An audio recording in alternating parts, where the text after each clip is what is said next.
श्रीगुरुभ्यो नमः। सदाशिवसमारम्भां शङ्कराचार्यमध्यमाम् अस्मदाचार्यपर्यन्तां वन्दे गुरुपरम्परां। श्रुतिस्मृतिपुराणानाम् आलयं करुणालयं नमामि भगवत्पादं शङ्करं लोकशङ्करं। शङ्करं शङ्कराचार्यं केशवं बादरायणं सूत्रभाष्यकृतौ वन्दे भगवन्तौ पुनः पुनः। ईश्वरो गुरुरात्मेति मूर्तिभेदविभागिने व्योमवद्व्याप्तदेहाय दक्षिणामूर्तये नमः। उकारस्वन्धकारो वै ऋकारस्तन्निवर्तकः अन्धकारनिरोधित्वात् गुरुरित्यभिधीयते। ॐ सहना भवतु सहनौ पुनक्तु सह वीर्यङ्करवावहै तेजस्विनावधीतमस्तु मा विद्विषावहैः। ओम शांति शांति शांति। ओम पूर्णमदः पूर्णमिदं पूर्णात् पूर्णमुदच्यते पूर्णस्य पूर्णमादाय पूर्णमेवावशिष्यते। ओम शांति शांति शांति।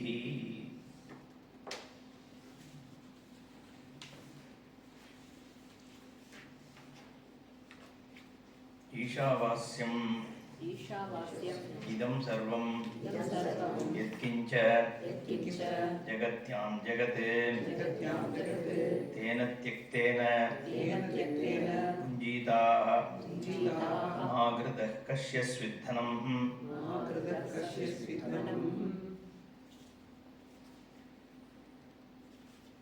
पूर्णमदः पूर्णमिदं पूर्णात् पूर्णमुदच्यते पूर्णस्य पूर्णमादाय पूर्णमेव अवशिष्यते। அதஹான்னா ஆத்மா நிர்குண வஸ்து, இதங்கிறது நாமரூபம். அது ரெண்டுக்கும் ஆத்தியாசிக சம்பந்தம்னு பார்த்தோம். அதுக்கப்புறம் ஓம் சாந்தி சாந்தி சாந்தின்னு 3 தடவை சாந்தி இன்வொகேஷன். அது நம்ம காத்தால பார்க்கல. பொதுவாக சாந்தி மந்திரத்துக்கு சம்பிரதாயத்தில் கொடுக்குற ஒரு அர்த்தம் இந்த ஓம் சாந்தி சாந்தி ஆதி பௌத்திகம் ஆதி தெய்வீகம் ஆத்தியாத்மகமான 3 விதமான தாபத்திலேருந்து நிவர்த்தி பண்ணுறதுக்காக இந்த சாந்தி சொல்கிறோம் அப்படின்றது சம்பிரதாயம். தாபத்ரயம்னு சொல்கிறது 3 விதமான தாபங்கள். ஏசியில் எப்பயே தாபமாக தான் இருக்குது. பட் தாபகான்னு சொன்னோன்னா வெயில், அது சூடுன்னு அர்த்தம். 3 விதமான விஷயங்கள் நம்மளை தாபம் ஏற்படுத்துறது.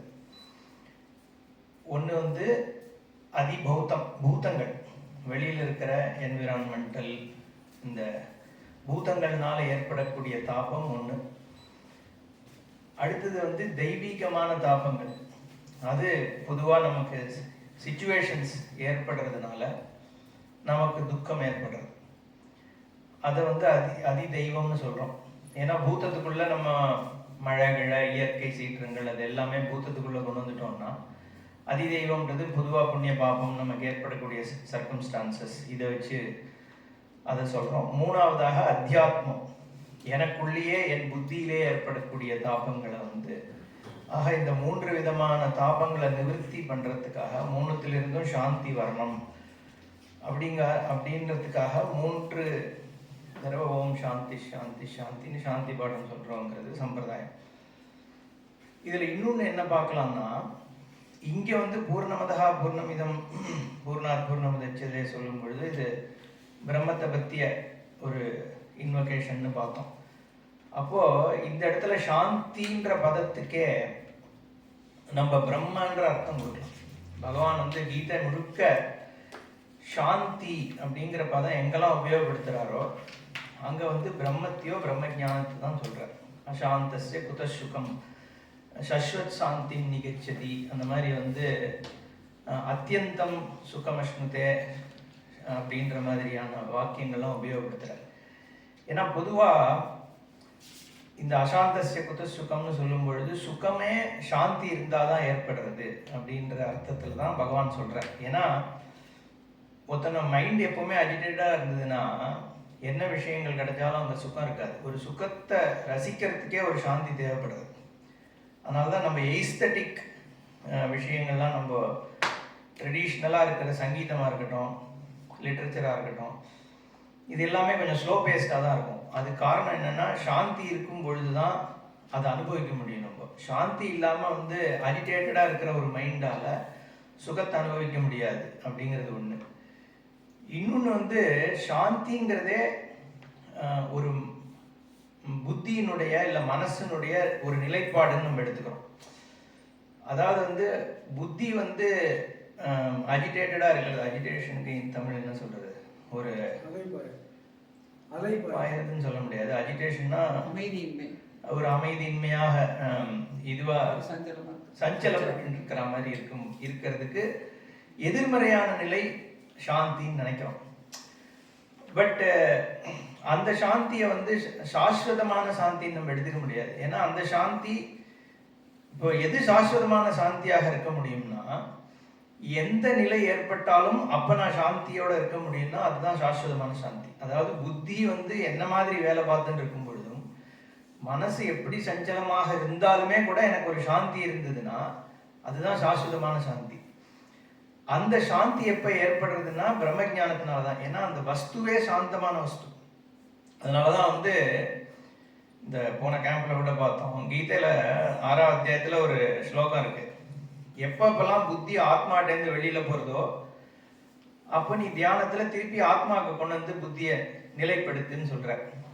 என்ன ஆத்மனி ஏவ வசம் ஏத் அப்படின்னு. அதுக்கு சங்கரர் எப்படி வியாக்கியானம் கொடுக்குறாருன்னா, நம்ம பொதுவாக அதை எப்படி எடுத்துப்போம், ஏதோ ஒரு இடத்துக்கு போச்சுன்னா திருப்பி ஆத்மாவில் உட்கார வை.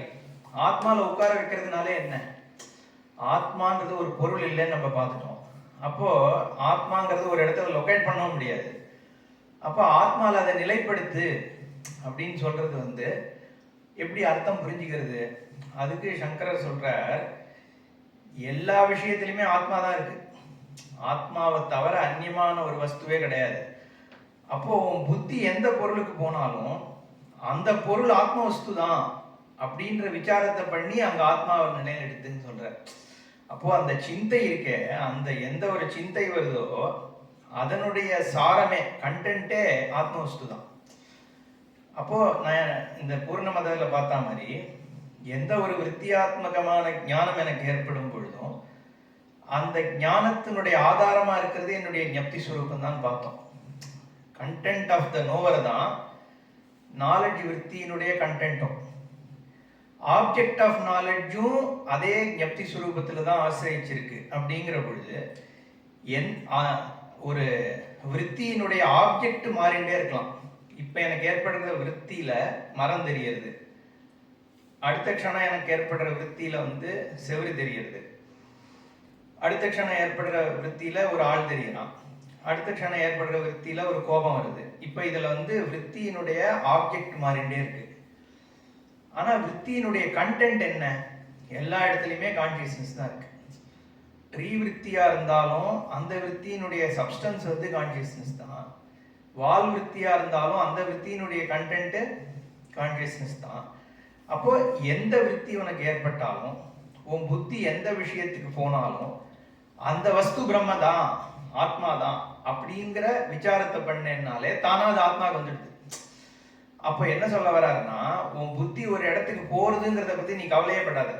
ஏன்னா முக்காவாசி பேருக்கு தியானத்துல என்ன கவலை, நான் தியானம் பண்ணிட்டே இருக்கேன் ஆனா மனசு எங்கேயோ போறது அப்படின்னு சொல்றோம். அது எங்கேயோ போவே முடியாதுங்கிறாரு. எங்க போனாலும் அது பிரம்மம் தானே, எங்க போக முடியும்? பிரம்மத்துக்கு வெளியில புத்தியால போக முடியாது. அப்போ அது போற இடத்துல இருக்கிறது பிரம்மன் தான் ரெக்கக்னைஸ் பண்றது தான் நீ பண்ணலையே ஒழிய அது பிரம்மத்தை விட்டு வேற இடத்துக்கு போயிடுதுன்னு சொல்லவே முடியாதுங்கிறதுனால அது அப்ப அந்த மாதிரியான புத்தி வரும் பொழுது, ஞானம் ஏற்படும் பொழுது என்ன ஆகுதுன்னா, சாந்தி வந்து நித்தியமாயிடும். ஏன்னா இந்த சாந்தியானது நம்ம புத்தி எங்க போனாலும் சரி, நம்ம எந்த விவகாரம் பண்ணிட்டு இருந்தாலும் சரி, அந்த விவகாரம் நடக்கும் போதே எங்க பிரம்மத்தை தான் பார்க்கறான். அப்படி பார்க்கறது தான் சகஜ சமாதி, இல்லைன்னா ஜீவன் முக்த லட்சணம்னு சொல்றது. அவன் வந்து விவகாரம் பண்ணிட்டு இருக்கும் போதே குருவன் அப்படி நான் கரோதி சகான்னு சொல்றாரு பகவான் கீதையில. அப்போ அந்த சாந்திங்கிறது என்ன இங்கன்னா, சொரூபமே சாந்தி தான். அப்போ 3 தடவை சாந்தி சாந்தி சாந்தின்னு சொல்றது பூர்ணமிதத்துக்கு அப்புறம் சொல்லும் பொழுது ஆத்ம வஸ்துவை தான் அங்க சாந்தி சொல்றதுன்னு எடுத்துக்கலாம். ஏன்னா இங்க வந்து பௌத்திக சாந்தியை சொல்லலையே. ஏன்னா இங்க வந்து ஆத்ம ஞானத்தை சொல்லக்கூடிய ஒரு இருக்குன்றதுனால இந்த இடத்துல சாந்தி வந்து சொரூபபூதமான சாந்தி. அதான் நான் சொன்ன மாதிரி கீதை முழுக்க சொரூப ஞானத்தினால ஏற்படக்கூடிய சாந்தி, மோட்சத்தையே சாந்தின்னு தான் சொல்ற. அதனாலதான் அத்தியந்தம் சுகமஷ்ணுதே. என்ன இன்ஃபேக்ட் பகவான் ஒரு இதுல வந்து சொல்றார், போக்தாரம் யஜ்ஞ தபசாம் சர்வலோக மகேஸ்வரம் சுகிருதம் சர்வபூதானாம் ஞாத்வா மாம் சாந்தி மிருச்சதி. இந்த பிரம்ம ஜானத்தினுடைய பலன் வந்து உபனிஷத்துகள்லையும் சரி பகவானும் கீதையில என்ன சொல்றாருன்னா, இந்த ஞானம் அடைஞ்ச ஒருத்தன் என்ன பண்றான்னா எல்லாத்துலயும் என்ன பார்க்கறான், அதுதான் பலனா கொடுக்குற. சர்வாத்ம பாவம் தான் ஞான பலன். என்ன நான் வேற இந்த உலகம் வேற, நீ யாருன்னு பார்த்து நீ தனியா இருன்றது இல்லை. அங்க ஞான பலன். ஞான பலன் என்னன்னா எங்க பார்த்தாலும் அங்க ஈஸ்வரனை தான் பார்க்கறான். அப்போ இந்த சாந்தியை என்ன சொல்றாருன்னா, சுகிருதம் சர்வபூதானாம் சர்வலோக மகேஸ்வரம் மாம் ஞாத்வா சாந்தி மிருச்சதி. என் சொரூபத்தை தெரிஞ்சுக்கிறவன் சாந்தியை அடைகிறான். அப்போ ஈஸ்வரனுடைய சொரூபம் என்ன, சர்வாத்மா தான். அதை நம்ம இப்ப பார்க்க போறோம். ஏன்னா ஈஷாவாஸ்யத்துல வந்து முதல்ல ஆரம்பிக்கிறதே அப்படிதான் ஆரம்பிக்கிறது. பரமேஸ்வர ஸ்வரூபம் என்னன்றது அங்க வந்து சர்வாந்தர்யாமித்துவம் சர்வ வியாபித்துவம் இதெல்லாம் ஈஸ்வரனுடைய ஸ்வரூபமா இருக்கிறதுனால, அந்த ஸ்வரூபமே சாந்த ஸ்வரூபமா இருக்கிறதுனால அந்த ஞானம் அடைகிறதுனால அவன் சாந்தியை அடைகிறான் அப்படின்னு தான் முடிக்கிறார். அதே மாதிரி இன்னொரு இடத்துல சாந்திம் நிர்வாண பரமா மத்சம்ஸ்தாம் அதிகச்சதி. என்ன அடையிறதுன்னா என்ன, விஷ்ணு பாதம் அப்படிங்க அந்த இடத்துல விஷ்ணோகோ பதம்னு போடுறார் சங்கரர். விஷ்ணு பாதம்ன்றதே ஸ்வரூபந்தான், பிரம்மஸ்வரூபம் தான். பத்தியதே இது பதம் வியாப்னோதி இது விஷ்ணு. சர்வவியாபியாக இருக்கக்கூடிய பிரம்மஸ்வரூபமாகிய பதத்தை ஒருத்தன் அடையறான் ஞானத்தினாலங்கிறதான் விஷ்ணு பதம்னு பேர். அதை கீதையில சொல்லும் போது சாந்திம் நிர்வாண பரமாம் மத்சம்ஸ்தாம் அதிகச்சதி. என்னுடைய பதமாகிய சாந்தஸ்வரூபமாகிய நிர்வாணம்னாலும் மோட்சம்தான், மோட்சமாகிய விஷயத்தை அடைகிறான் ஞானத்தினாலன்னு சொல்றார். என்ன அதுதான் வந்து சஸ்வத் சாந்தி. சரி,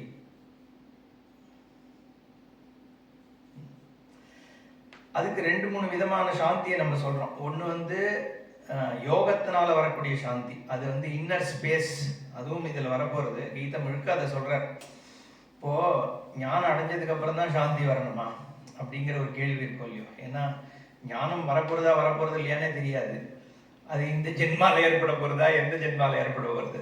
அப்போ அதுக்கு முன்னாடி 2-3 லெவல்ல சொல்றார். கர்மயோகம் பண்ணும் பொழுதே அந்த இன்னர் ஸ்பேஸை கிரியேட் பண்ணிக்கோன்றதான கர்மயோகம், ஈஸ்வரார்ப்பண புத்தியா. ஏன்னா சாட்சாத்தா பார்த்தாலே ஒரு கர்ம பல தாத்தா ஈஸ்வரன் தான். இப்போ நான் கண்ணை அதை பத்தி நம்ம ஈஸ்வரனை பத்தி பேசும்போது பார்ப்போம். ஒரு கண்ணை திறந்து மூடுறதே ஈஸ்வரனால தான் நடக்கிறது.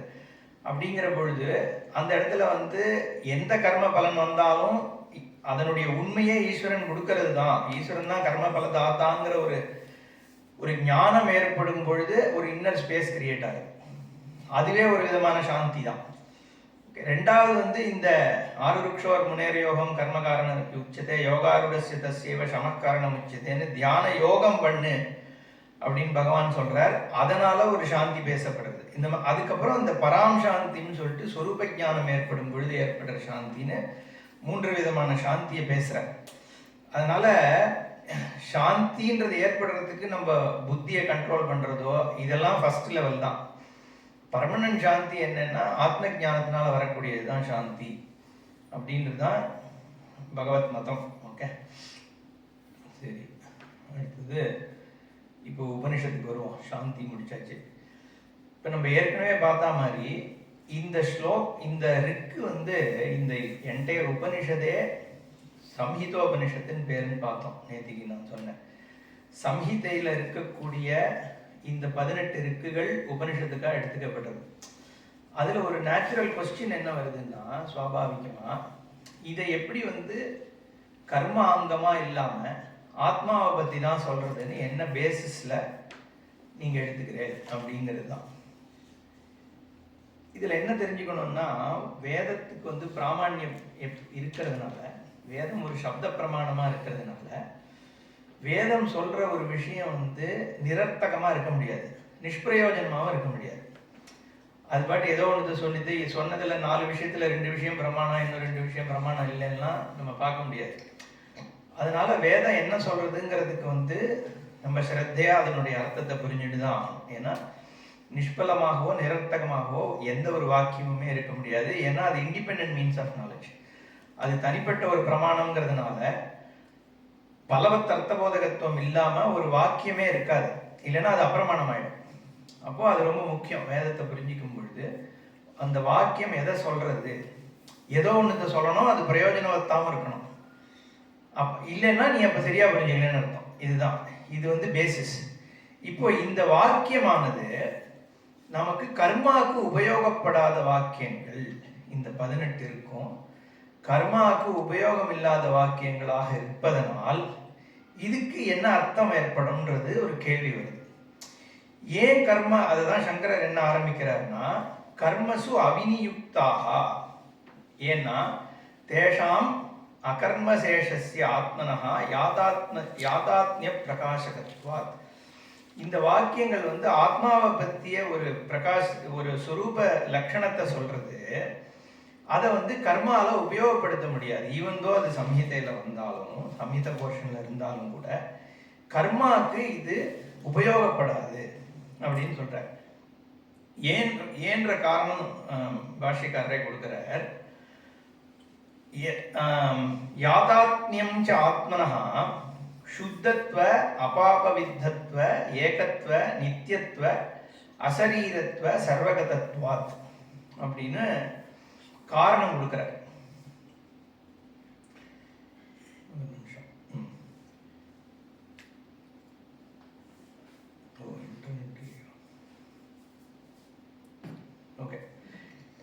ஈஷாவாஸ்யம் இத்தியாதேக மந்திராக கர்மசு அவினியுக்தாக. கர்மால இதை உபயோகப்படுத்த முடியாது. ஏன்னா தேஷாம் அகர்மசேஷஸ்ய ஆத்மனஹா யாதாத்மிய பிரகாசகத்வாத்.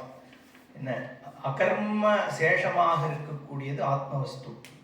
அது ஏன் பார்ப்போம். அகர்மசேஷம்னா கர்மாவினுடைய ஒரு அங்கமாக, ஒரு கர்மாவினுடைய பலனாகவோ ஆத்மால ஒண்ணுமே பண்ண முடியாது அப்படிங்கிறது தான் இங்க ஸ்டேட்மெண்ட். அது ஏன்றது அவர் அப்புறம் சொல்ல போறார். அந்த அப்படி இருக்கிறதுனால அப்பேற்பட்ட ஆத்ம வஸ்துவனுடைய யாதாத்மியம்னா யதா ஆத்மா அது எப்படி இருக்கோ அப்படிங்கிற சொரூபத்தை பிரகாசகத்வா, அதை வெளிச்சம் போட்டு காட்டக்கூடிய வாக்கியமாக இருக்கிறதுனால இதை வந்து கர்மால உபயோகப்படுத்த முடியாது அப்படின்னு ஸ்டேட்மெண்ட். அடுத்தது சொல்றார், யாதாத்மியம் ச ஆத்மனா சுத்தத்துவம் அபாபவித்தத்துவம் ஏகத்துவம் நித்தியத்துவம் அசரீரத்துவம் சர்வகதத்துவம் இதெல்லாம் வந்து இந்த உபனிஷத்தே ஆத்மாவை பத்தி சொல்ல. அதனால்தான் வக்ஷியமானம்.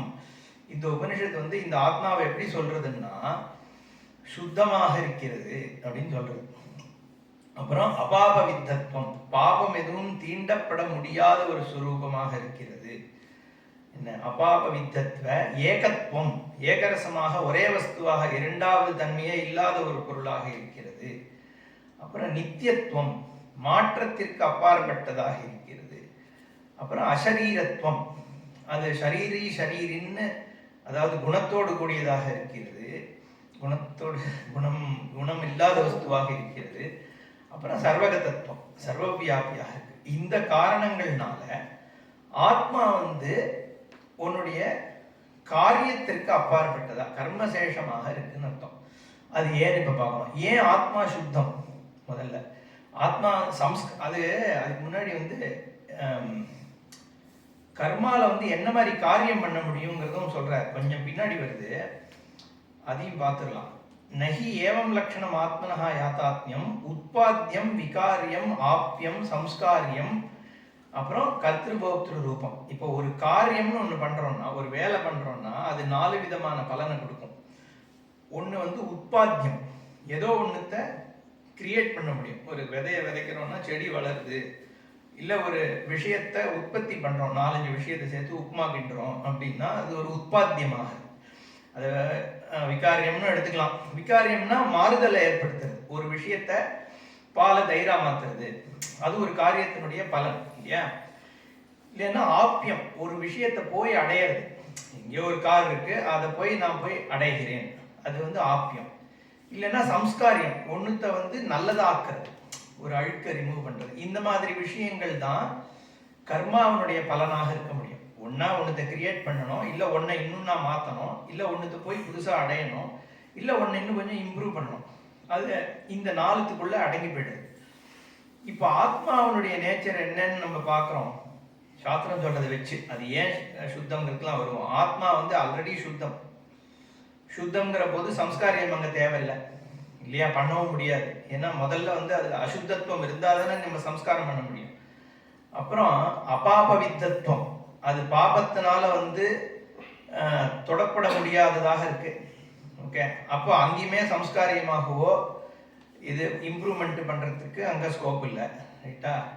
அப்புறம் ஏகத்துவம், அப்போ ஏகத்துவம்னு சொல்லும் பொழுது நிர்குணமாக இருக்கு. அவயவமோ குணமோ இருந்தால் தான் ஒன்றத்தை மாற்ற முடியும். இப்படி இருந்தது அது இப்போ இப்படி இருக்கு அப்படின்னு நம்ம சொல்லணும்னா, விகாரம் ஆகுதுன்னா முதல்ல அது இப்படி இருந்ததுன்னு தெரிஞ்சுக்கணும்ல. ஆத்மா கருப்பா இருந்தது அப்படின்னு தெரிஞ்சுட்டா கருப்பா இருக்கிற ஆத்மா வெள்ளையா மாத்தினேன்னு சொல்லலாம். நிர்குணமா இருக்கிற ஒரு வஸ்துவை எப்படி விகாரம் பண்ண முடியாது. அப்போ அதனால ஆத்ம வஸ்துவானது சுத்தத்துவம், அபாபவித்தத்துவம், ஏகத்துவம், அப்புறம் நித்தியத்துவம், நித்தியமாகவும் இருக்கு. ஸோ அழிவுக்கு அப்பாற்பட்டது. ஆனால் அழிவுக்கு அப்பாற்பட்டதாகவே இருக்கிறதுனாலையும் அங்கே ஆத்மாவில் வந்து இந்த பேதங்கள்லாம் பண்ண முடியாது. நம்ம விகாரியமாகவோ சம்ஸ்காரியமாகவோ இருக்கக்கூடியது பண்ண முடியாது. நித்தியத்துவம், அசரீரத்துவம், ஓகே, அண்ட் சர்வகதத்துவம் ஆக இந்த குணங்கள்னால ஆத்மா வந்து காரியத்துக்கு அப்பாற்பட்டது மட்டும் இல்லை, காரியத்துக்கு அப்போசிட்டாகவும் இருக்கு. ஓகே, அப்படிங்கிறதுனால இந்த வாக்கியங்கள் ஆத்மாவை பற்றி சொல்ற வாக்கியங்களை வந்து கர்மாவுக்கு உபயோகப்படுத்துறதுக்கு அர்த்தம் இல்லைன்னு சொல்ற இல்லையா. சரி, சுத்தத்துவம் வருவோம். அதெல்லாம் பின்னாடி நம்ம டீட்டெயில்டா உபனிஷதே பேச போகிறது. சுத்தத்துவம் ஏன் சொல்றோம்னா, பொதுவாக வந்து அந்தக்கரண சுத்தின்னு ஒன்று இருக்கு, மனசனுடைய சுத்தி. அசுத்தம்னா என்ன? ராகத்வேஷத்தை அசுத்தின்னு சொல்றோம். அப்போ அந்த ராகத்வேஷம் எங்க இருக்கு? மனசுல தான் இருக்கு, ஆத்மால இல்லை. ஆத்மா எல்லாத்தையும் பிரகாசப்படுத்துறது இல்லையா. அப்போ கோபம், அந்த ராகம், துவேஷம், மதம், ஆச்சரியம்லாம் ஆத்ம குணமா இல்லை அனாத்ம குணமானு ஒரு பெரிய விசாரமே இருக்கு 13ஆம் அத்தியாயத்தில். ஏன்னா வந்து இந்த நையாயிகன் வைசேஷிகன்லாம் என்ன சொல்றாங்கன்னா, இதெல்லாம் ஆத்மாவோட குணம். சுகமா நான் சந்தோஷமா இருக்கேன் அப்படிங்கிறது என்னோட குணம். அது அதனாலதான் நான் வந்து இப்போ எனக்கு துக்கமா இருக்கேன்னா சொர்க்கத்துக்கு நான் சுகத்தை தேடி எங்கேயோ போறது இந்த ஜீவாத்மா, அங்க போய் சுகத்தை அனுபவிக்கிறதுங்கிறது அர்த்தமாகுது. இல்லைன்னா நான் சுகத்தை அனுபவிக்கலைன்னா நான் தான் சொர்க்கத்துக்கு போறேன்னு எப்படி சொல்றது? இப்போ எனக்கு வந்து இப்போ நான் ஒரு பாவம் பண்றேன், அப்போ எனக்கு நரக அனுபவம் ஏற்படணும்னா அப்போ அந்த புத்தியோட நான் போய் அந்த நரகத்தை அனுபவிக்கணும். அப்போதான் அந்த நரக அனுபவம் எனக்கு கிடைக்கிறதுன்னு சொல்ல முடியும்.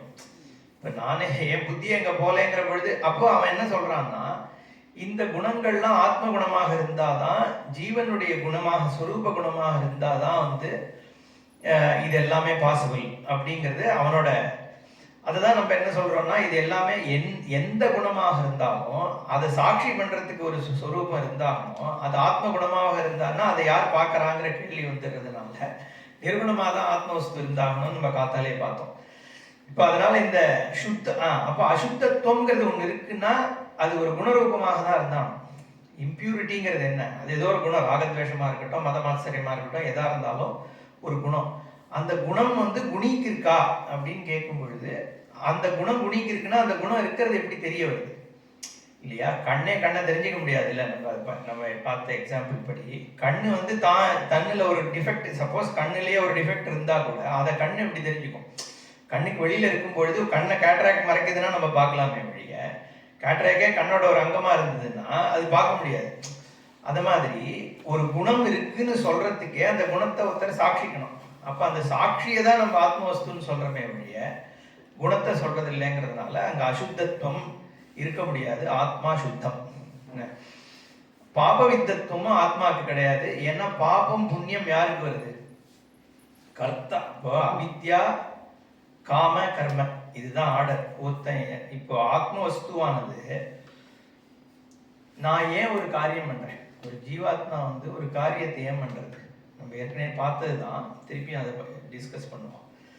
ஏன் காரியம் பண்ணுதுன்னா, என்னால என்னோட லிமிட்டேஷன் அன்அக்செப்டபிளா இருக்கு. பார்த்தோம் கதால பூர்ணமதால பார்த்தோம்.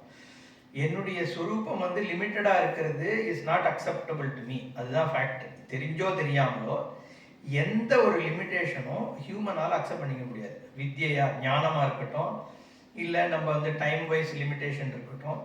ஏன்னா இப்போ மிருத்யு இருக்கிறதுன்றது மனுஷன் தான் அந்த யக்ஷ பிரஷ்னத்தில் அந்த கேள்வி கேட்குறது.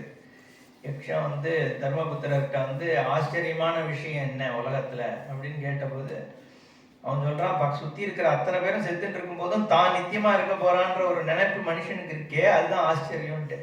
அது காரணம் என்னன்னா சுரூப நித்தியம். சுரூபம் நித்தியமாக இருக்கிறதுனால ஆத்மா வந்து அதை என்ன சொல்றது, வித்தவுட் இது அதை ரெக்கக்னைஸ் பண்றது. ஸோ அதனாலதான் வந்து நித்தியத்துவத்தை வந்து தன்னுடைய சுரூபம்னு எடுத்துக்கிறது ஆத்மவஸ்துவானது. இதுக்கு அங்க போனேன் இப்போ.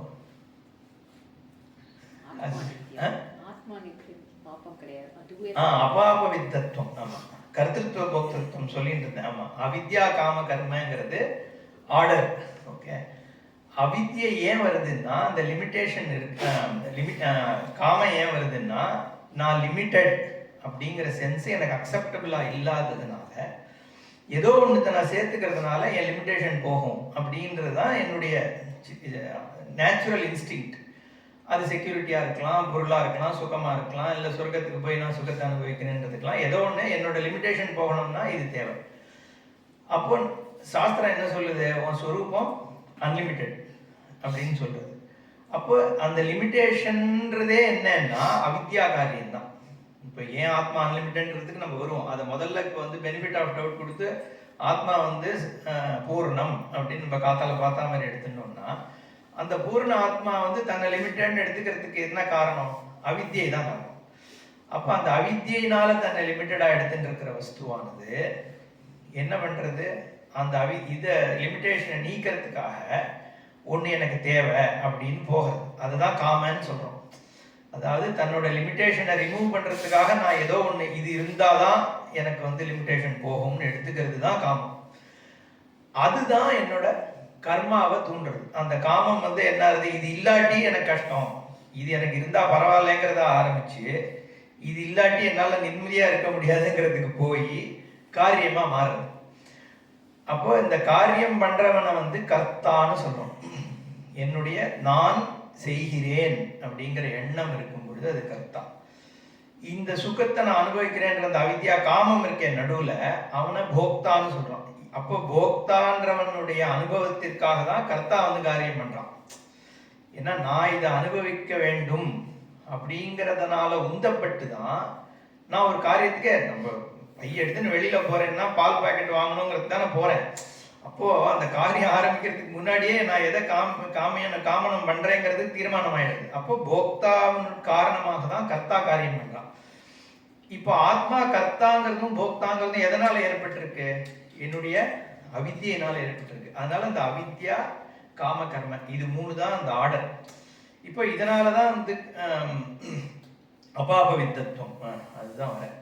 இப்போ வந்து இந்த அவித்யை காம கர்மத்தினாலதான் எனக்கு வந்து பாப புண்ணியம் சம்பவிக்கிறது. ஏன்னா இந்த கர்த்தா இருக்கானே அவனுக்கு சாய்ஸ் இருக்கு. ஹியூமன் பீயிங்க்கு மட்டும்தான் சாய்ஸ் ஆஃப் ஆக்ஷன் இருக்கு. ஓகே, ஒரு காரியத்தை செய்யணுமா கூடாதான்ற டெசிஷன் மேக்கிங் கேப்பபிலிட்டி ஹியூமன் பீயிங்க்கு கொடுக்கப்பட்டிருக்கு. இது ஒன்று. இன்னொன்று ஹியூமன் பீயிங்க்கு இருக்கிற வந்து ஸ்பெஷல் ஹைலைட் வந்து தன்னை பற்றிய ஜட்ஜ்மெண்ட், அதுவும் ஹியூமனுக்கு தான் இருக்கு. ஓகே, அதனாலதான் ஜந்துனாம் நரஜன்ம துர்லபம்னு சொல்லியிருக்கு. ஓகே, அது ஏன் அப்படி சொல்லியிருக்குன்னா பொதுவாக வந்து காஞ்சி பரமாச்சாரியா சொல்லும்போது மனுஷனுக்கு தான் இருக்கிறதுலையே வந்து எல்லா விதத்துலையும் டிஸ்அட்வான்டேஜ். பார்த்தேன்னா ஒரு சிங்கத்துக்காவது தன்னை ப்ரொடெக்ட் பண்ணிக்கிற ஸ்ட்ரென்த் இருக்கு. ஏன்னா ஒரு மிருகங்கள் பல மிருகங்கள் ஹியூமனோட வந்து பலசாலியா இருக்கு. ஹியூமனை பார்த்தோம்னா நமக்கு வந்து ஆக்சுவலி இந்த தன்னை பற்றிய ஜட்ஜ்மெண்ட் தான் பெரிய ப்ராப்ளமா இருக்கு இல்லையா. நம்மளோட முக்காவாசி துக்கத்துக்கு காரணமே நம்ம மைண்டு. அந்த மைண்ட்ல என்னை பற்றிய ஜட்ஜ்மெண்ட் தான் ப்ராப்ளம். நான் இப்படி இருக்கேன், இப்படி இல்லை, வயசாகுது, நான் சுகமா இருக்கேன், துக்கியா இருக்கேன், நான் வந்து எனக்கு அவளுக்கு என்ன பிடிக்கல, எனக்கு அவளுக்கு இதுக்குள்ளதான் நான் வந்து இருக்கு. அப்போ இந்த செல்ஃப் ஜட்ஜ்மெண்ட் தான் ப்ராப்ளம். ஆனா அப்ப ஏன் வந்து ஜந்து நாம் நரஜென்ம துர்லபம்னு சொல்றதுன்னா என்னை பற்றிய ஒரு ஜட்ஜ்மெண்ட் பண்ணுற இடத்துல என்னை பற்றிய தெரிஞ்சுக்கிற கேப்பபிலிட்டியும் இருக்குது. தான் யார் என்று தெரிந்து கொள்கின்ற ஒரு கெப்பாசிட்டி, ஒரு ஃபேக்கல்ட்டி வந்து மனுஷனுக்கு மட்டும்தான் கொடுக்கப்பட்டிருக்கு. அதனால தான் அந்த இடத்துல ஞானம் பாசிபிள். மற்ற எல்லா விதமான மிருகங்கள் எல்லாமே வந்து போக சரீரம் தான். அதாவது தான் பண்ணியிருக்கிற பாப புண்ணியத்தை அனுபவிக்கிறதுக்காக இருக்கிறது. முக்காசி மிருகங்கள்லாம் மோஸ்ட்லி நம்ம பாபத்தை அனுபவிக்கிறது ப்ரிடாமினன்ட்லின்னு சொல்கிறோம். தேவதைகள்லாம் புண்ணியத்தை அனுபவிக்கிற அங்குமே போக சரீரம் தான். தேவதைகளுமே போக சரீரம் தான். மனுஷனுக்கு மட்டும்தான் இந்த செல்ஃப் ஜட்ஜ்மெண்ட்டும் பாசிபிள், இந்த டிசிஷன் மேக்கிங் கேப்பபிலிட்டியும் இருக்குது. அதனால தான் புண்ணிய பாபம் வந்து மனுஷனுக்கு மட்டும்தான் சம்பவிக்கும். மற்றவா எல்லாரும் புண்ணிய பாபத்தை அனுபவிக்க தான் முடியும். நம்ம மட்டும்தான் பாபத்தையும் புண்ணியத்தையும் சம்பாதிக்க முடியும். ஏன் சம்பாதிக்க முடியும்னா, எங்க வந்து உனக்கு எது தர்மம் எது அதர்மம்னு தெரியக்கூடிய கெப்பாசிட்டி இருக்கோ அங்கதானே பாப புண்ணியம் வைக்க முடியும். 2 வயசு குழந்தைக்கு வந்து அது ஈய கொண்டு எடுத்துனா பாபம்னு சொன்னா வந்து அர்த்தம் இல்லையே. ஏன்னா அதுக்கு எது ரைட்டு தப்புன்னே தெரியாது. அதனாலதான் பொதுவாக குழந்தைகளுக்கு, அப்புறம் வந்து உண்மத்தனுக்கு, இவாளுக்கெல்லாம் வந்து பாபம் கிடையாதுன்னு சொல்றது. ஏன்னா அந்த பாப புண்ணியம் தர்மாதர்மம் எங்க தெரியறதோ அங்கதான் பாப புண்ணியம் இருக்க முடியும். அதனாலதான் தர்மாதர்மம் வந்து இயற்கையிலேயே நமக்கு ப்ரொவிஷன் ஆயிருக்குன்றத நம்ம சொல்றோம். சாமானிய தர்மம்னு சொல்லும் பொழுது அது தனியா நீ தெரிஞ்சுக்கணும்னு அவசியம் இல்லை. 10 கமாண்ட்மெண்ட்ஸ்லாம் தேவையில்லை. உனக்கு சாமான்யமாகவே தெரிஞ்சுக்கிற ஃபேக்கல்ட்டியை வந்து பகவான் கொடுத்துருக்காரு. அப்படி கொடுத்தாதான் புண்ணிய பாபம் பாசிபிள். அதனாலதான் சுவாமிஜி வந்து dharma and karma are 2 sides of the same காயின்னு சொல்லுவார். ஒரே இதுதான் தர்மா தர்மம், அதே தான் புண்ணிய பாபம். இது ரெண்டும் வந்து பிரிக்க முடியாத விஷயமாக இருக்கு. அப்போ அந்த கர்த்திருவ அந்த கர்த்தா வந்து இப்ப என்ன பண்றான், எனக்கு வந்து இது வேணும், என்னோட போக்தாக்கு வந்து இந்த விஷயம் அடைஞ்சே ஆகணும்னா ஓகே அப்படிங்கிற பொழுது தர்மா தர்மம் அவன் எதுக்கு இருக்கு. இப்போ அவன் சாமான்யமா என்ன பண்ணுவான், அவனுக்கு வந்து போக்தா தான் முக்கியம் இல்லையா. நேச்சுரல் சைக்கலாஜிக்கல் இன்ஸ்டிங் என்ன, எப்படியாவது எனக்கு தேவையானதை நான் அடைஞ்சு தீரணும். அங்க நான் தர்மத்தை மீறுறேன் தேவைப்படும். அதாவது சில சந்தர்ப்பங்கள்ல தர்மத்துக்கு அலைண்டாது இருந்ததுன்னா பிரச்சனை இல்லையே. தர்மத்துக்கு அலைண்டா இல்லாத போது பீப்புள் கட் கார்னர்ஸ், அதுதான் ஆறுது. அப்போ எனக்கு தர்மத்தை விட அந்த போகம் வந்து இம்பார்ட்டண்டா போயிடுது. அது என்ன ஆகுதுன்னா மனுஷனுக்கு வந்து இந்த ராகமானது கில்ட் அண்ட் ஹர்ட்டை ஏற்படுத்துது. இதுதான் மெயின் பிரச்சனை. வந்து செவுத்துல அடிக்கிறோம்னா டிபிக்கல் எக்ஸாம்பிள், அடிபட்டு திரும்பி வரும்பொழுது என்னது ஹர்ட் ஆகுது இல்லையா. அப்போ ஒரு அதே விஷயம்தான், அதை நான் செஞ்சிட்டேன், அதை வந்து தப்பை வந்து நான் பண்ணிட்டேங்கிற போது எனக்கு கில்ட் வந்துடுது.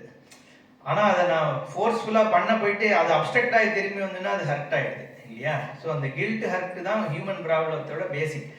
அது காம்பவுண்ட் ஆகிட்டே போய் எனக்கு வந்து புத்தியில் வந்து துக்கத்தை ஏற்படுத்துறது. இதுதான் ராகத்வேஷத்தினுடைய இம்பேக்ட்.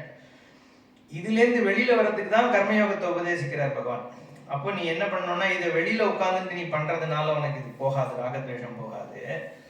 நீ வந்து இந்த எதை பண்ணணுமோ அதை இப்போ வேறு மாதிரியாக பண்ணும் பொழுது எந்த கர்மா உன்னை பந்தப்படுத்துறதோ அந்த கர்மாவே உன்னை விடுவிக்கிறது அப்படின்னு சொல்லி யோகா கர்மசு கௌசலம்னு அங்கே சொல்கிற கீதையில். இப்போ நம்ம அதை விட்டுருவோம். இந்த அபாப வித்தத்துவம் அதுக்கு வந்தேன். ஸோ அந்த பாபம் புண்ணியம்ங்கிறது ஆத்மாவை தொடர்றதா இல்லையா அப்படிங்கிறத கேள்வி. அப்போ பாபம் புண்ணியம் யார் பண்றா, அப்போ கர்த்தா பண்றான். அதை யாரு வந்து அதனுடைய கில்ட் ஹர்ட் அனுபவிக்கிறான்னா போக்தா தான் அனுபவிக்கிறான். இது ரெண்டுமே எதனுடைய காரியமா இருக்குன்னா அவித்தியினுடைய காரியமா இருக்கு. ஸோ அவித்தியை காரியமா இருக்கக்கூடிய கர்த்தா போக்தா தான் வந்து பாபத்தையும் புண்ணியத்தையும் சம்பாதிச்சுக்கிறதே ஒழிய ஆத்ம வஸ்து வந்து எல்லாத்தையும் பிரகாசிச்சுட்டு இருக்கு. அதுதான் சுத்தத்துவமும் அதனாலதான், அபாப வித்தத்துவம் அதனாலதான். இப்போ சூரியன் வந்து லைட் அடிக்கிறது, அது வந்து ஒரு கோயிலையும் லைட் விழுது, சாக்கடையிலையும் விழுது. அது விழறதுனால வந்து சூரியனுக்கு வந்து அழுக்கு வந்துடுறது இல்லைல்ல. அந்த மாதிரி தான் இப்போ சங்கரர் வந்து டிபிக்கல் எக்ஸாம்பிள் வந்து தலைமலின வந்துன்னு ஆகாசத்துல வந்து டஸ்ட் இருக்கிறதுனால ஆகாசம் அழுக்காயிடுதுன்னு குழந்தை எல்லாம் நினைக்கும் அப்படின்னு சொல்றாரு ஒரு இடத்துல. ஆனா ஆகாசம் அது எதாலும் தீண்டப்படுறது இல்லை. அந்த மாதிரி ஆத்ம பிரகாஷ் ஜோதியானது எல்லாத்தையும் பிரகாசிக்க பண்றது. இதுக்கு எக்ஸாம்பிள் வந்து வித்யாரண்யர் பஞ்சதசியில நாடக தீப பிரகரணம்னு ஒரு அத்தியாயம் எழுதியிருக்காரு. அதுல அவர் என்ன சொல்றாருன்னா, ஒரு அப்பெல்லாம் வந்து இல்லை எலக்ட்ரிக் லைட் கிடையாது இல்லையா, பெரிய ஒரு தீவட்டி எரிஞ்சுட்டு இருக்கு பின்னாடி ஸ்டேஜ்ல. அந்த ஸ்டேஜ்ல தீவட்டி எரியும் போது ஆரம்பத்துல ஆக்டர்ஸ் யாருமே இல்லை, கொஞ்ச நாள் கழிச்சு ஆக்ட்ரஸ் வரான், வந்து நடிக்கிறத எல்லாம் பார்க்குறோம், எல்லாரும் எல்லாத்தையும் அனுபவிக்கிறான். இவன் என்ன நடித்தான், அவன் என்ன நடித்தான்னு சொல்கிறான். நாடகம் முடிஞ்சு போய்ட்றான். அப்பயும் அந்த விளக்கு எரிஞ்சுருக்கு, எம்டி ஸ்டேஜ் தெரியுது. அவர் என்ன சொல்கிறார், எவனுமே அந்த லைட்டை பற்றி யோசிக்கிறது கிடையாது. எம்டி ஸ்டேஜாக இருக்கும்பொழுது எம்டி ஸ்டேஜை பார்த்ததும் அந்த லைட்னால தான். நீ ஆக்டர்ஸ் ஆக்ட் பண்ணுறாங்கிறத பார்க்குறிய, அங்கேயுமே நீ அந்த லைட்டை தான் பார்க்குறிய ஒழிய அந்த லைட்டினுடைய ரிஃப்ளெக்ஷன் தான் உனக்கு தெரிஞ்சுன்னு இருக்கு. அப்போ எல்லாத்தையும் எது பிரகாசிக்க பண்ணுன்னு இருக்கோ அந்த ஜோதி எப்போவுமே அங்கே இருந்துட்டு பிரகாசிக்க பண்ணிட்டு தான் இருக்கு. ஆனால் அதை ஒன்றுத்தை தவிர மற்ற எல்லாத்தையும் நம்ம பார்த்துட்டு இருக்கோம்னு எடுத்துன்னு போவார். அதே மாதிரி இந்த ஆத்மவஸ்துவானது வந்து உன் சுகம் துக்கம் தப்பு ரைட்டு நல்லது கெட்டது அத்தனையும் பிரகாசம் பண்ணிட்டு இருக்கு, ஸ்வரூபமானது என்ன. அதனால அது வந்து தான் சுத்தம் தான். எது வந்து அது காரியமாக இருக்கிற விஷயங்கள் அசுத்தத்தில் இருந்தாலும் அது அசுத்தம்னா அசுத்தத்தை லைட் பண்ணும், சுத்தம் இருந்தால் சுத்தத்தை லைட் பண்ணும். ஏன்னா ஸ்வரூபம் வந்து நிற்கணும், அதனுடைய சுபாவம் வந்து லைட் பண்றது, அவ்வளவுதான். சைதன்யத்தினுடைய சுபாவமானது பிரகாசிக்க பண்ணக்கூடியது, அதனுடைய நேச்சர், அதுதான் நம்ம ஸ்வரூபம். மற்ற இதெல்லாமே அதுக்கு மேல இருக்கிற சூப்பர் இம்போசிஷன். அப்போ ஆத்மாவானது சுத்தம், என்ன அபாபவித்தம், அப்புறம் ஏக்கம். அது ஏக்கம் ஏன்னு காத்தால பூர்ணத்துல பார்த்துட்டோம். நித்தியம். ஏன் நித்தியம்? ஆத்மாவை எப்பவுமே நித்தியம்னு ஒரு வார்த்தை சொல்றோம்ல. நித்தியம்னா என்ன அர்த்தம்? டைம்ல எப்பவுமே இருந்துட்டு இருக்குன்னு நம்ம எடுத்துக்கிறோம். நித்தியம்னா கான்ஸ்டன்ட்லி தேர். பட் டைம்ல இருந்துட்டு இருக்கு, எப்பவுமே இருந்துட்டு இருக்குன்ற ஒரு விதம். பட் டைமே எங்க இருக்கு? அதுதான் கேள்வி. டைம்னா என்ன? டைம்னு இப்போ நம்ம சொல்றோம் இப்போ வந்து ஒரு செகண்ட் ஒன்று இருக்கு, அந்த செகண்ட் வந்து நான் செகண்ட்னு சொல்றதுக்குள்ளேயே போயிடுது, அடுத்த செகண்ட் வந்துடுது இல்லையா, போயிட்டே இருக்கு. இது எல்லாமே ஒரு ஸ்பேன் தானே. இந்த நிமிஷம்னு நான் சொல்றேன். இந்த நிமிஷம்ங்கிறதுன்ற என்னது? இப்போ 60 செகண்ட் சேர்ந்தது தானே இந்த நிமிஷம். அப்போ இந்த நிமிஷம்ன்றது வந்து இந்த செகண்ட்ல வந்து ரெடியூஸ் ஆயிடுது. இந்த செகண்ட்ல இதுக்கு முன்னாடி இருக்கிற 29 செகண்ட், இதுக்கு அப்புறம் இருக்கிற 30 செகண்டை சேர்த்து நான் இந்த நிமிஷம்னு சொல்றேன். இந்த செகண்ட்ல வந்து இதுக்கு முன்னாடி இருக்கிற ஹவர்ல எத்தனையோ 60 30 நிமிஷம் 59 செகண்ட் முன்னாடியும் அதே அளவு பின்னாடியும் வச்சு இந்த ஹவர்னு சொல்றேன். அப்போ என்னன்னா ஹவர்ன்றதா இருக்கட்டும், மினிட்டா இருக்கட்டும், டேவா இருக்கட்டும், எல்லாம் எங்க சூப்பர் இம்போஸ் பண்றேன்? இந்த செகண்ட்ல சூப்பர் இம்போஸ் பண்றேன். செகண்ட்ன்றதுமே ஒரு ஸ்ட்ரெச் தானே, அதுவும் திருப்பி மைக்ரோ செகண்ட் நானோ செகண்ட் போயிட்டு இருக்கு. அப்போ அதுவுமே ஒரு சூப்பர் இம்போசிஷன் தான். செகண்ட்ன்றதும் ஒரு சின்ன டைமென்ஷன். அப்போ எது பிரசன்ட்ல இருக்கக்கூடிய சத்தியம் எதுன்னா மொமெண்ட் ஒன்று தான் சத்தியம். அது அந்த கான்சியஸ்னஸ் இருக்கே, சைதன்யம் மட்டும்தான் சத்தியம். அந்த சைதன்யத்தில் நம்ம சூப்பர் இம்போஸ் பண்ணக்கூடிய ஸ்பேனை தான் டைம்னு சொல்றோம். டைமுங்கிறதே ஒரு எக்ஸ்பீரியன்ஸ் தானே. இப்போ நான் தூங்கிட்டேன், திடீர்னு 5 மணி நேரம் போயிட்டு சொல்லியோ, எங்க போச்சு டைம்? எக்ஸ்பீரியன்ஸர் இல்லாம டைமுக்கு ஏது எக்ஸிஸ்டன்ஸ்? ட்ரீம்ல வந்து 8 செகண்டுக்குள்ள நம்ம வந்து 10 நாளா ட்ரீம் பண்றோமே, எப்படி பண்றோம்?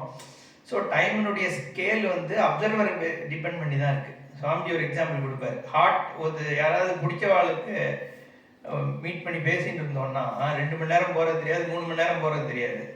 ஆனா ஒரு ஹார்ட் பிளேட்ல ஏறி நிக்க சொன்னா வெறும் ஒரு 25 செகண்ட் நில்லுன்னா 25 செகண்ட் யுகமா இருக்கும். அப்ப என்ன டைம்னுடையது? டைமுங்கிறது வந்து நம்மளோட பர்செப்ஷன் பேஸ்ட்.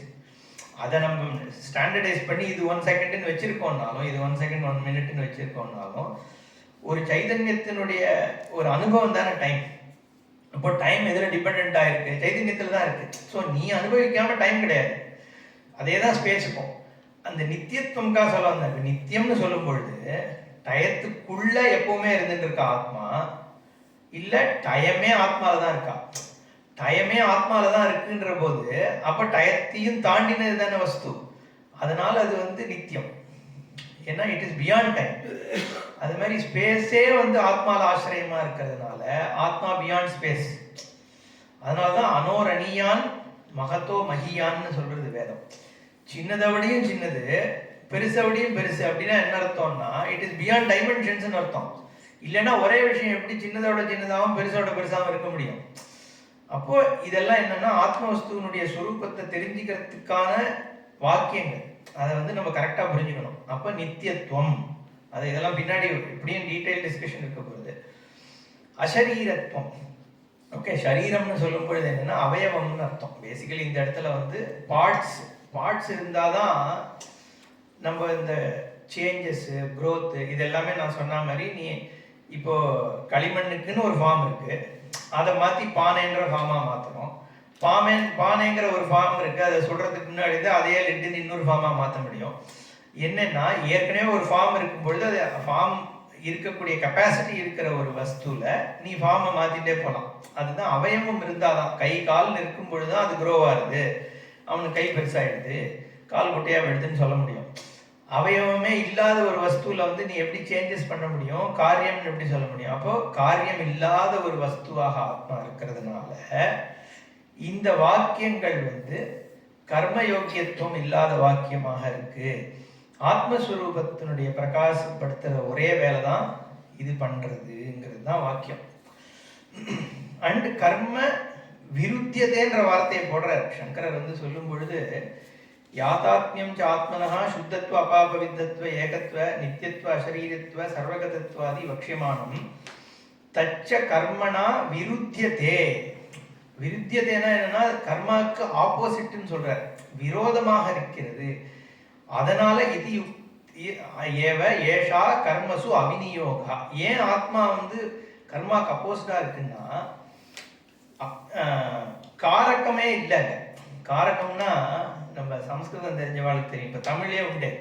ராமன், ராமனை, ராமனால், ராமனுக்கு, ராமனுடைய, ராமனிடமிருந்து, ராமனுடைய, ராமனில் அப்படின்னு தமிழ்ல சொல்றோம் இல்லையா? இதை வந்து காரகம்னு பேர்.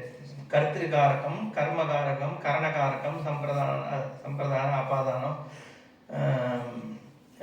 வேற என்ன அதிகரணம், இந்த மாதிரி சொல்றோம். விபக்தி அதுக்கேற்ற மாதிரி விபக்தி, பிரதமா விபக்தி, first case, second case, third case, Raman, ராமனே, ராமனார், இது வருது இல்லையா?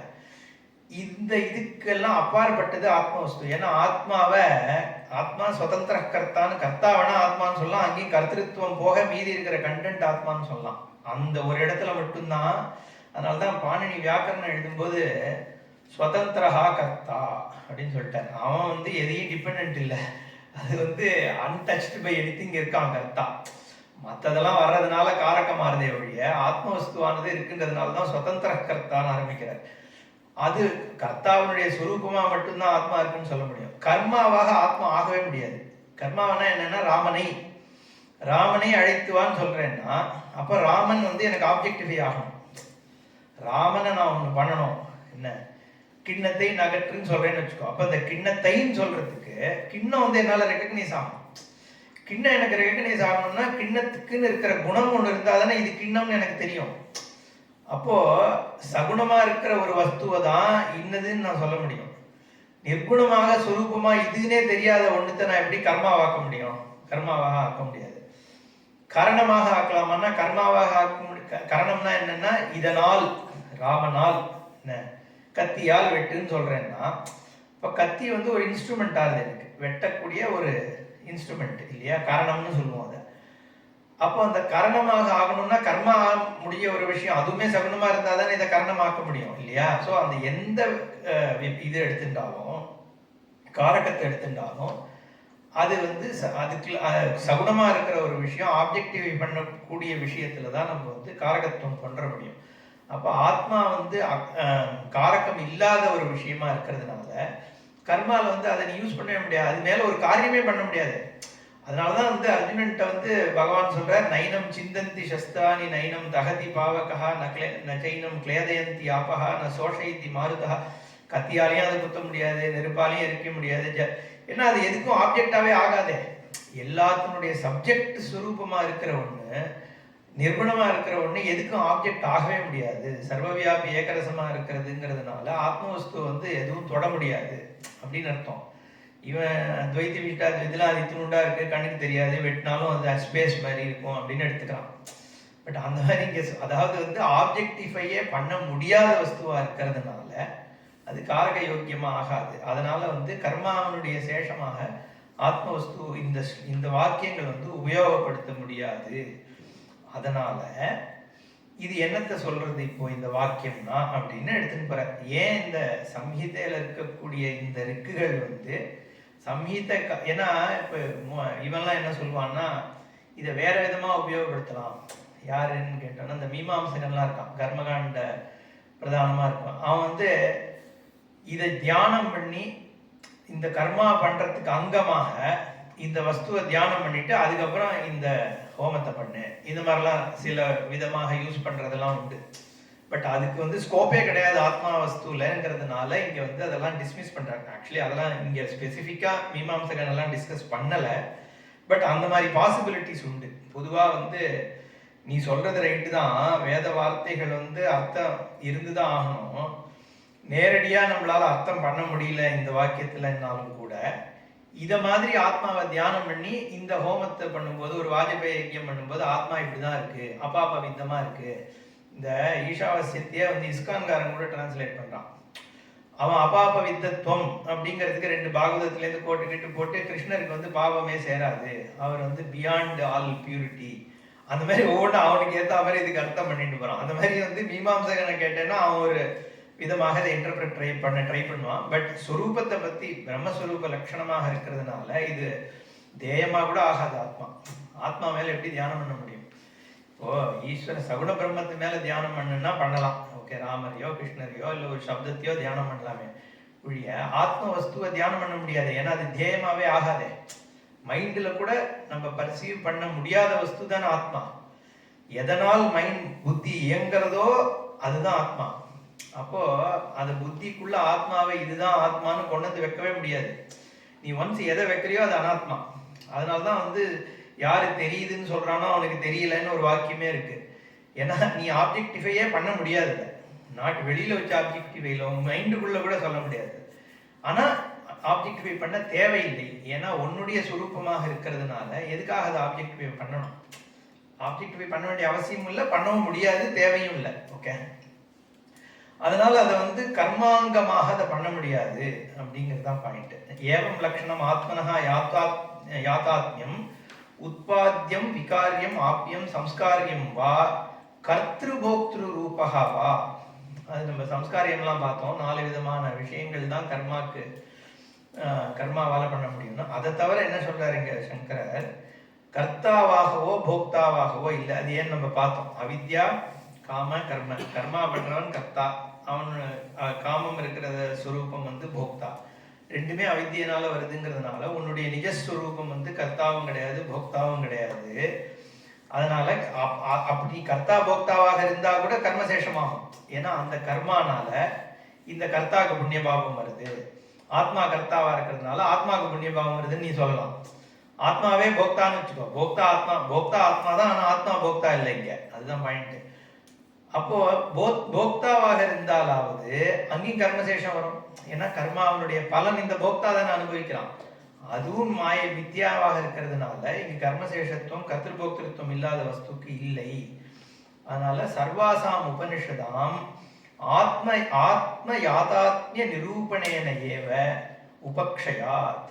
எல்லா உபனிஷத்துகளும் ஆத்ம யாதாத்மியத்தை சொல்லக்கூடியதாக இருக்கிறதுனால் இந்த ரிக்குகளும் ஆத்ம யாதாத்மியத்தை தான் சொல்லுதுங்கிறதுனால இதை உபனிஷதாக தான் எடுத்துக்கணும்னு கன்க்ளூட் பண்றார் பாஷிகர்.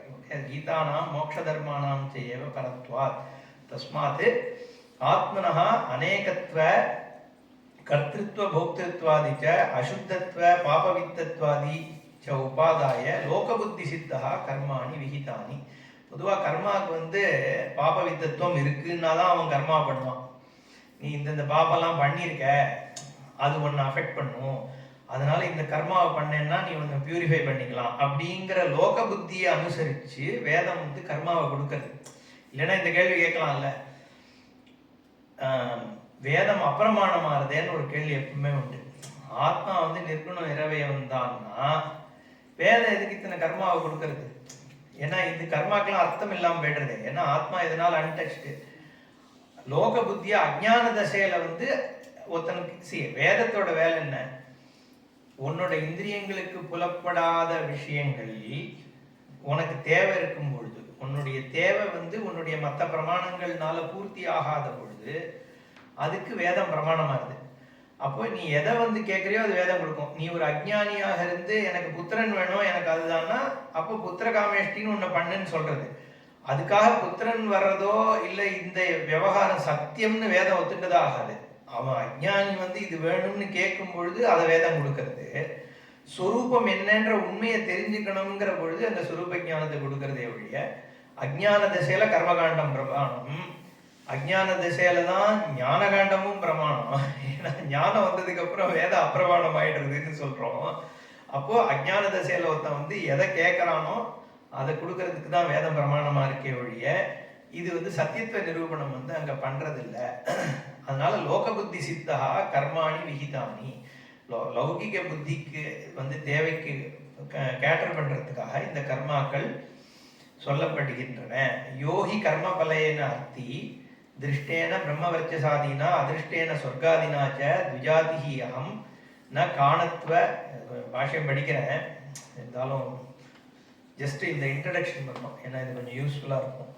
காணத்வ குணித்வாதி அனதிகார பிரயோஜக தர்மவான் இது ஆத்மனஹா மன்யத்தே சஹா அதிக்ரியத்தே கர்மசு இதி ஹி அதிகார விதா வதந்தி. கர்மாக்கு யார் அதிகாரின்னா, யாரு தன்னை கர்த்தாவாகவும் தன்னை போக்தாவாகவும் தான் ஒரு த்விஜாதி, தான் ஒரு க்ஷத்ரியன், தான் ஒரு இதுன்னு எவன் எடுத்துட்டு அதை ஆதாரமா வச்சுட்டு தன்னுடைய வேண்டுதல்களை பூர்த்தி பண்ணிக்கணும்னு ஒரு அஜ்ஞானி ஒருத்தன் வரானோ அவனுக்கு தான் இந்த அவன் தான் கர்ம பலத்தை உத்தேசிக்க போறான். அப்போ அவனுக்கு தான் இந்த கர்மா பண்றதுக்கு அதிகாரம். இப்ப ஏன் இது சொல்றாருன்னா, முதல் இருக்கு என்ன சொல்லுதுன்னா, இப்ப நம்ம பார்த்தோமே, ஃபர்ஸ்ட் இருக்கு ஈஷா வாஸ்யம் இதம் சர்வம் எத்கிஞ்ச ஜெகத்யாம் ஜெகத்து தேன தெக்தேன புஞ்சிதா மாகிருத கஷ்யஸ்வித்தனம். முதல் லைன், இந்த 2 லைன் இருக்கு இல்லையா, ஈஷா வாஸ்யம், ஈஸ்வர ஸ்வரூபத்தினால, வாசம்னா துணின்னு அர்த்தம், வாசியம்னா துணியால மூடுற மாதிரி, ஈஸ்வர ஸ்வரூபம் தான் எல்லாம் அப்படிங்கிற ஞானத்தினால உன்னுடைய உலக அனுபவம் முழுத்தையும் கவர் பண்ணு அப்படின்னு சொல்றது. அப்போ இதை கவர் பண்ணுங்கிற வார்த்தை சொல்லப்படுறதுனால இதை பொதுவா எப்படி எடுத்துக்கப்படுறதுன்னா, ஞான நிஷ்டைய உபதேசிக்கிறது அப்படின்னு தான் இதை எடுத்துக்கிறோம். நிவர்த்தி மார்க்கமாக ஆத்ம ஞானத்தை நீ ஆசிரியிச்சு ஆத்ம வஸ்து தான் எல்லாம் அப்படிங்கிற ஞானத்தினால மோட்சத்தை அடை அப்படிங்கிறதாக தான் இந்த லைன் பார்க்கப்படுறது.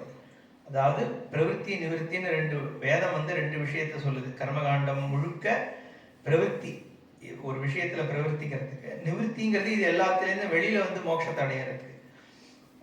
நம்ம ஏற்கனவே பார்த்த மாதிரி உபனிஷத்து பொதுவாக ஞானத்தை, பொதுவாக இல்லை, உபனிஷத்துன்றது ஞானத்தை சொல்ற விஷயம் தானே, அது நிவர்த்தி மார்க்கத்தை சொல்றதுதான் உபனிஷத். இதுல முதல் வாக்கியமே என்ன சொல்லுதுன்னா, நீ முதல் ஃபர்ஸ்ட் ஹாஃப்லயே ஆத்ம வஸ்து தான் எல்லாம்ங்கிற ஞான நிஷ்டைக்கு நீ போன்றதன் அர்த்தம்.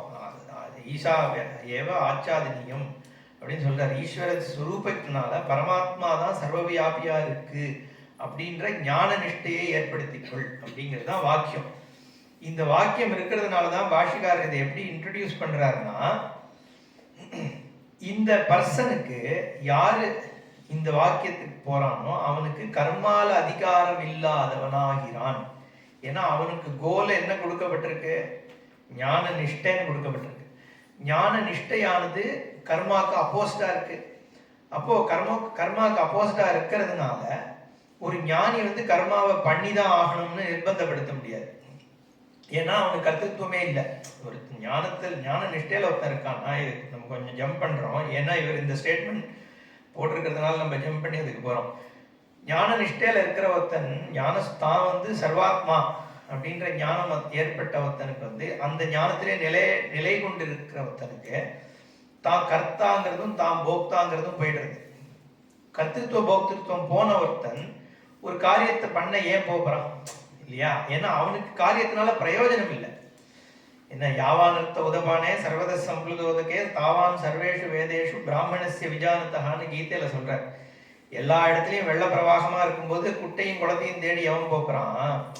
ஏன்னா அவன் இருக்கிற இடத்துலயே அவன் அப்பயே சந்தோஷமா இருக்க போறாங்கிறதுனால காரியத்துல அவனுக்கு தேவையில்லை.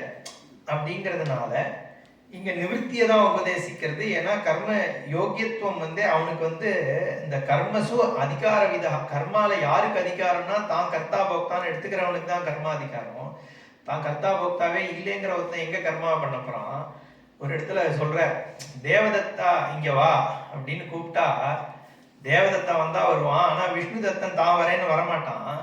ஏன்னா யாரு கூப்பிடப்படுறாளோ அவன் தான் அதுக்கு ரெஸ்பாண்ட் பண்ணுவானே ஒழிய கூப்பிடப்படாதவன் ரெஸ்பாண்ட் பண்ண மாட்டான். அந்த மாதிரி வேதம் வந்து இந்த கர்மாவை பண்ணு அப்படின்னு ஒருத்தன்ட்ட சொல்லுதுன்னா எவன் தன்னை கர்த்தான்னு பாக்குறானோ அவன் தான் கர்மா பண்ண பிரவர்த்திப்பானே ஒழிய தான் கர்த்தாவே இல்லைங்கிற ஞானம் இருக்கிறவன் வந்து எப்படி கர்மால பிரவர்த்திக்க போறான். அதனால ஒருத்தனை கூப்பிட்டா இன்னும் தான் வரமாட்டான்ற எக்ஸாம்பிள் சொல்றாரு அந்த இடத்துல. அதனால கர்ம ஞான இந்த கர்மா அதிகாரமே வந்து ஞானிக்கு வந்து கர்மா அந்த அஞ்ஞானிக்கு தான் இருக்கே ஒழிய ஞானியை நீங்க நிர்பந்தப்படுத்த முடியாது. ஆனா ஞானி அதுக்காக கர்மா பண்ண மாட்டானா அப்படிங்கிற கேள்வியில நம்ம அது வேற மாதிரி ஆன்சர். அதுக்கு அது ஜனகர் முதலானவர்கள் சில பேர் கர்மா ஏன் பண்றான்னா லோக சங்கிரகத்துக்காக செய்கிறார். ஞானியை பொறுத்த வரைக்கும் நம்ம எப்படி பார்க்கணும்னா அவனுக்கு கர்மா பண்றதுலயும் பிரச்சனை இல்லை, ஆனா கர்மாவால தான் அவனுக்கு திருப்தி ஆகணுன்ற அவசியம் கிடையாது. ஏன்னா கர்மாவை அபேட்சிச்சு அவனுடைய சுக துக்கம் இல்லை. ஆனா அதுக்காக அவன் சோம்பேறியா கர்மா பண்ணாம உட்காந்துருக்கணும்ன்ற அவசியம் இல்லை. ஏன்னா சோம்பேறித்தனமும் அது ஒரு விதமான கர்த்திருபோக்தாவாயிடுறது இல்லையோ. அப்போ அவனுக்கு அந்நியச்சா பிராரப்தமாக உலக ஸ்திதிக்கு தேவைக்காக இப்போ வந்து சங்கரர் பாஷ்யம் எழுதினார். அவர் வந்து ஞானியா இருந்தா அவர் ஏன் அதுவும் ஒரு கர்மா தானே. யாக யஜ்ஞம் பண்றதுதான் கர்மான்னு சொல்ல முடியாது. ஸ்டூடெண்ட்ஸ் வச்சு வேதாந்தம் சொல்லி கொடுக்கறது கர்மா தான், பாஷ்யம் எழுதுறது கர்மா. இதெல்லாம் பண்ணார் சங்கரர்னா. அப்போ அவர் ஞானியாக இருந்து எப்படி காரியம் பண்ணார் அதுதான் கீதை முழுக்க அட்ரஸ் பண்றார். ஞான கர்ம சன்னியாசி யோகம்ட்டு நீ காவி போட்டுண்டாதான் சன்னியாசின்னு கிடையாது. கர்த்திருவ தியாகமும் போக்திருத்துவ தியாகமும் நீ எப்போ புத்தியில பண்ணிட்டேயோ ஞேயஸ்ஸ நித்திய சன்னியாசி யோனத்வேஷ்டி காங்ஷதின்ட்டு அவன் வந்து எப்பவுமே சன்னியாசி தான். காவி போட்டாலும் சன்னியாசி, போட்டாட்டாலும் சன்னியாசி. ஏன்னா கர்த்திருவம் கர்த்திருவத்தையே தியாகம் பண்ணிட்டானே அவன். வெறும் வெளி காரியத்தை மட்டும் தியாகம் பண்ணல, தான் கர்த்தா அப்படிங்கிறதே தியாகம் ஆயிடுறது. அவன் தியாகம் பண்ணான்னா ஞானத்தினால தியாகம் ஆகுது, நம்மளால அதை தியாகம் பண்ண முடியாது. ஏன்னா தேஜசி தத்யஜ. ஏன்னா நான் அதை தியாகம் பண்றேன்னு சொன்னேன்னா அந்த நான் யாரு இப்போ? அந்த தியாகம் பண்றவனும் ஒரு நான் தானே. அப்போ அந்த தியாகம் அப்போ அதை நான் வச்சுட்டு இருக்கேன்னு அர்த்தம். வச்சுட்டு இருக்கோம் அதை தியாகம் பண்றான்னா வச்சுக்கிற கெப்பாசிட்டி இருக்கிற ஒருத்தன் ஆயிடுறது. அதனால இந்த கர்த்திருவ தியாகம்ங்கிறது வந்து நான் கர்த்தா இல்லைங்கிற ஞானத்தினாலதான் தியாகம் ஏற்பட முடியுமே ஒழிய நான் போய் தியாகம் பண்ண முடியாது. அதனால ஆசை அருமின்கால் ஈசனோடவுமே ஆயினும் ஆசை அருமின்கால்னு சொல்ற மாதிரி இங்க எந்த கர்த்தாவினால் தியாகம் பண்ணப்படுகிறதோ அந்த கர்த்தாவே நீ தியாகம் பண்ணு ஞானத்தினால அப்படிங்கிறதுனால அங்க கர்த்திரு போக்திருத்துவ தியாகம் ஏற்பட்ட ஒருத்தனுக்கு கர்மா பண்றது அந்நியச்சா பிராரப்தம். சுத்தி இருக்கிறவாளுடைய பிராரப்தத்தினால் நீடுனால இவன் கர்மா பண்ண வேண்டியதுதான் இவன் பண்ண போறான். அதுவும் பண்ணணும்ன்ற இவனுக்கு தோணி அவனோட பிராரப்தத்தினால தோணினா அவன் கர்மா பண்ணுவான். இல்ல அந்த மாதிரி அந்நியச்சா பிராரப்தம் இல்லைங்கிற பொழுது அவனுக்காகன்னு சுவார்த்தமா அவன் கர்மா பண்ண போறது இல்லை. அதனால இந்த கர்ம யோக்கியத்துவமானது அஜ்ஞானிக்கு தான் இருக்கு. ஞானி அதை ஏன் சங்கரர் சொல்ல வேண்டிய இன்னொரு காரணம் இருந்ததுன்னா அவர் காலத்துக்கு ஜஸ்ட் முன்னாடி வந்து நம்ம ஹிஸ்டாரிக்கலி என்ன நம்ம தெரிய வருதுன்னா புத்திசம் ரொம்ப ஃபோர்ஸ்ஃபுல்லா இருந்தது.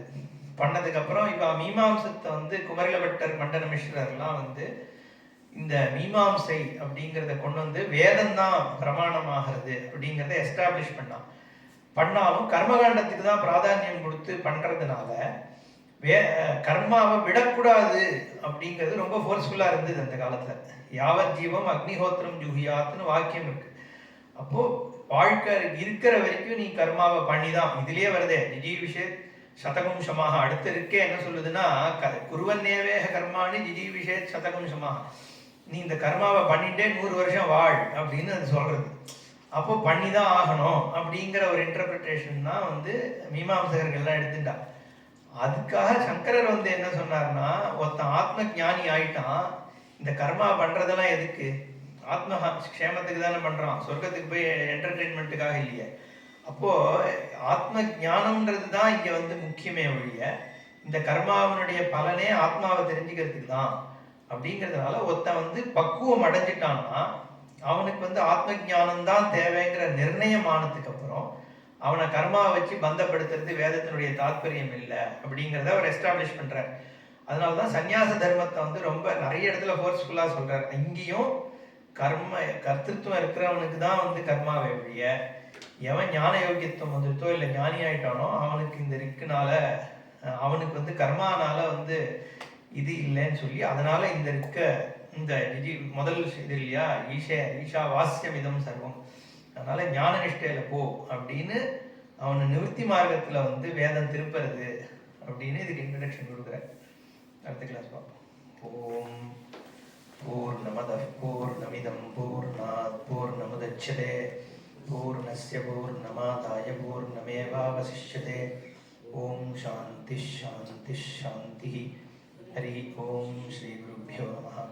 ஹரி ஓம்.